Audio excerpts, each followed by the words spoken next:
Hey guys, welcome to the studio. It's Sunday. I spent half of the day making music, producing another one of my album songs, and the rest of the day, since I still have a little bit of time, I wanted to spend to actually DJ a little. And today is something I haven't done in a long while, and that is actually DJing again with vinyl, which is a lot harder. So if you're interested to know what it's actually like to DJ with vinyl, just out of interest or because you wanted to start doing it, let me take you through what it actually takes, because again, it's a lot harder.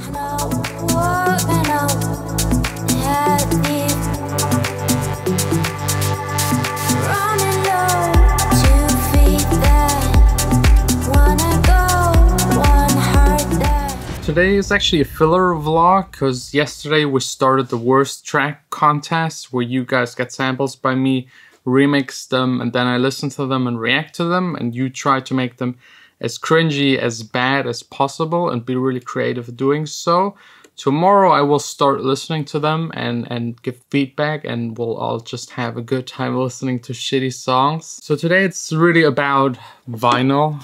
I think the sexiest way of listening to music, without a doubt. It's quite expensive, and that's already one of the first downsides to actually DJing with vinyl. Yes, it's fun. I love that you buy something that you have, that you collect. Every single record back here, I know by heart what's on there. I've DJed with them countless times, but it's expensive. Back then, when I still used to buy a lot, each of them was like 8 to 12 euros for a single. And I mean, to play one night, you need at least 100 of these, plus the equipment, plus the knowledge, and then like 200-300 other records that you don't take with you, just to have a selection and to be able to adapt to every kind of club. So you're looking to like spend at least 5,000 to even get like properly started as a vinyl DJ. Nowadays it might be even more because the record players are a lot more expensive. Back then I had Technics 1210 MK2s, which were I think 300 euros used on eBay. And now since they don't produce them anymore, they are up 600 to 800 depending on the condition. There are new players, for example these ones here by Denon, which are really nice, and they have the same spin and torque and a lot of extra features and LEDs. You can't even change the light of the LEDs, which is kind of cool. But still, also these are quite expensive. So the price is definitely a big downside. The next one would be actually the weight of vinyl. A lot of people forget that each and every single one of them is like 100, 120, 150, 180 grams, which adds up quite fast. So like 20 of them, yeah, it's already quite heavy. And there's no way you get through a night with just like 20 songs. So yes, really, I took to every gig at least 100 if I was just playing for an hour, or maybe 2 if it was the entire night, at least like 200-300. So I always had friends with me that helped me to carry everything, plus sometimes even the equipment depending on the venue. So worldwide touring with vinyl, only vinyl, is almost impossible. You will always have to pay extra to get them onto the airplane. If they lose your baggage, you are screwed entirely. I would never risk my record collection to be on a plane. It's like way too risky. Or if it's delayed or you switch planes and they don't switch your luggage with you, you won't be able to perform your gigs. So I think if you're touring worldwide, there is no real option to do a vinyl only set. That's like no one goes through that extra effort for maybe like a handful of DJs on this planet. Another part that makes it not really viable to DJ anymore with vinyl is that most songs aren't even pressed onto vinyl. I mean, all of the songs I have in here are at least like 5-6 years old.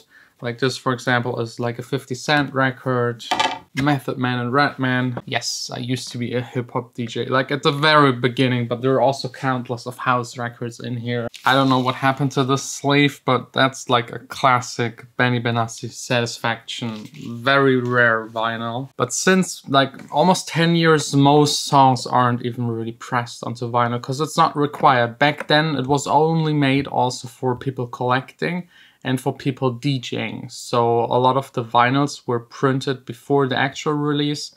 I remember the 50 Cent album was first on vinyl so that all of the DJs could play it in the club.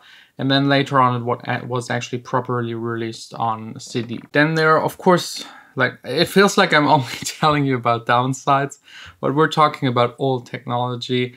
So there are a lot of downsides compared to the newer improvements using media players, USB sticks, and very soon streaming. Another one that annoyed me a lot because it was so expensive, like the needles plus the system, like this very tip right here at the front. Let me try to, so this right here, this very, very tiny thing, that's like, I mean, the needle is here. The rest is like just holding the needle.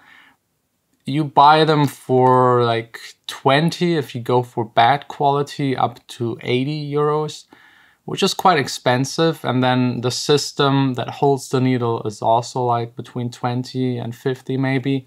You can also buy them both together. And honestly, like every month I had like 4 gigs per month. Every month I had to buy at least one new because it was destroyed. Because I mean, if you just DJ at home and like very carefully put the needle on top and everything, nothing will happen. It's very unlikely.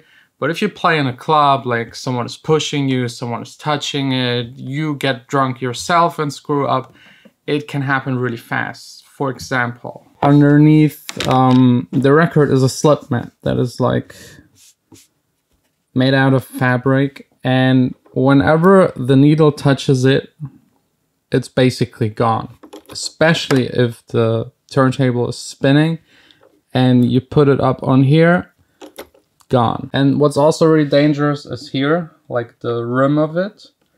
At the old Technics 1210s, there were dots, lines of dots. If the needle fell into these dots, your needle was gone instantly.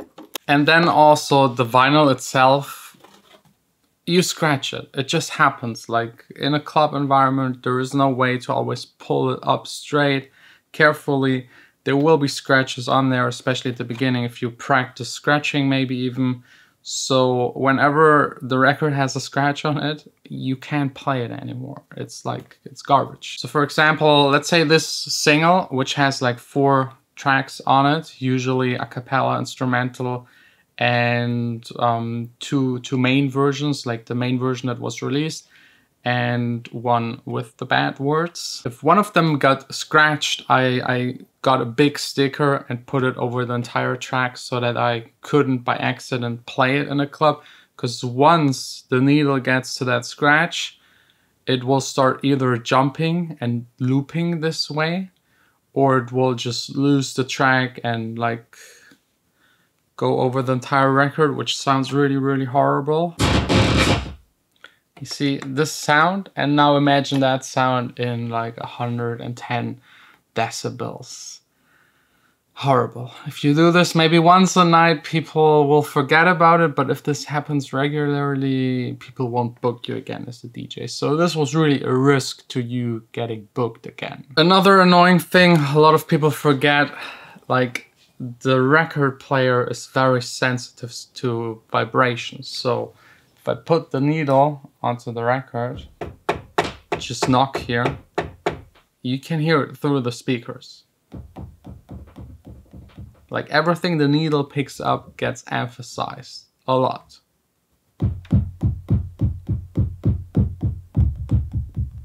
I mean, there are some DJs that use this to actually drum a little in between, but this was very rare. The big problem, of course, is the vibration in the club. People dancing, the music is loud, everything is moving and shaking. So, of course, you got rubber feet underneath every record player.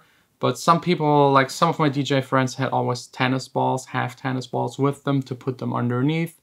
Some clubs had like really, really heavy DJ booths so that they won't shaking a lot. Like my favorite club back here in the days where I used to DJ like 10, 12 years ago with Axwell and David Guetta was actually the 3001. They had a DJ booth. It was like hanging from the ceiling, steel cables, 4 of them, into a big plate where the DJ equipment was on top, and underneath like concrete to make it really, really heavy. And it didn't touch the floor. It was hanging, but so heavy that it didn't really move. This was like one of the nicest places to actually DJ, and it looked really, really cool. So these are like just the like practical things that made DJing with vinyl annoying, but I still loved it. I still love it, but it's really not practical anymore. And my main reason for not DJing with vinyl anymore is definitely that you can't get all of the songs and that it's just too heavy to carry around. Like the needle scratching and everything, I could deal with that if you're really carefully. It doesn't happen, but you have to be a lot more skilled. And you're really just focused on beat matching. You can't do crazy tricks. There's no looping and all this kind of stuff. But I think for like the technical things that make DJing with vinyl so crazy hard, I should do like a second episode and explain just these. These were like the practical things that make it hard. The second one will be about the technical things, which will be even crazier. I mean, on the Denons, you just click one button and loop instantly. Try looping with records. Like, I'll tell you how, but it's very hard to actually do live on stage. So thanks a lot for watching. Let me know if you ever DJ'd with vinyl, if you want to try it out, or if you, by watching this, already think, no, thanks, that's like too much trouble. I'm happy that there are nowadays media players and laptops where you can DJ with very easily. Thanks a lot for watching. I think I'll just do the second episode tomorrow, and then we'll get to the worst track submits. So you got actually one more day to make something crazy and send it over. If you want to know what all of this is about, just check out yesterday's video. Thanks a lot for watching. Sign out.